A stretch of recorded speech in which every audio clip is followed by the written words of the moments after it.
For my project, I wanted to investigate the debate on #TakeAKnee, so I asked the question, is kneeling during the national anthem a disrespectful form of protest? Before I could begin to investigate that question, I wanted to know how the debate started in the first place, so here's what happened. On August 26, 2016, 49ers cornerback Colin Kaepernick drew national attention for sitting in protest during the national anthem. Soon after, Kaepernick's teammate Eric Reid joined him.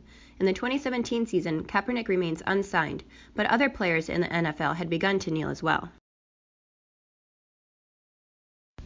Then, in Huntsville, Alabama, at a campaign rally, President Trump scolded the NFL for allowing their players to kneel during the anthem, stating, "Wouldn't you love to see one of these NFL owners, when somebody disrespects our flag, say, 'Get that son of a bitch off the field right now'? Out, he's fired."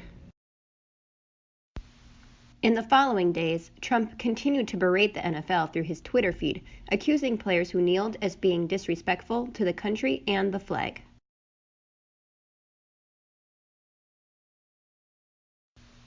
So, is kneeling during the national anthem a disrespectful form of protest? I looked to Twitter, Facebook, politicians, and journalists for some perspective.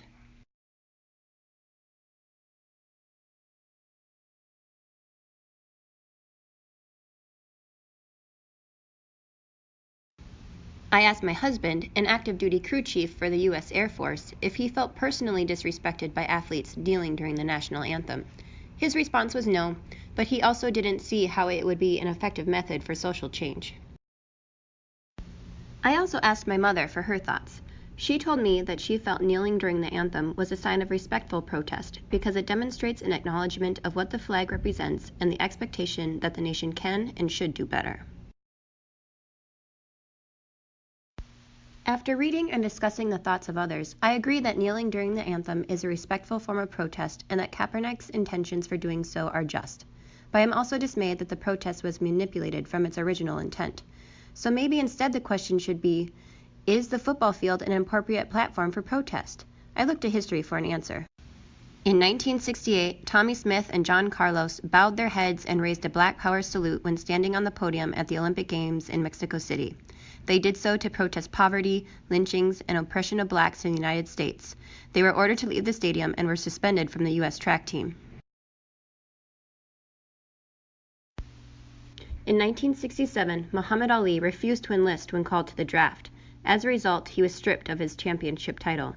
But he said, "If I thought the war was going to bring freedom and equality to 22 million of my people, they wouldn't have to draft me. I have nothing to lose by standing up for my beliefs." Jackie Robinson became an outspoken advocate for civil rights after retiring from baseball. He was outwardly critical of Kennedy's slow acceptance of black civil rights. He wrote to Kennedy in '63, "The pace at which our country is moving toward total equality for all peoples is miserably slow." Professional athletes have an incredible sphere of influence. They have an astounding opportunity to exercise their right to protest on a national stage and draw attention to issues in our country that need to be addressed. They will be ostracized for it, and Kaepernick is certainly not the first, but they will have peacefully stood up for a cause they believe in a country where they have the freedom to do so. The question now is, will the actions of Kaepernick and his fellow athletes leave a lasting impression? That remains to be seen. Created using Powtoon.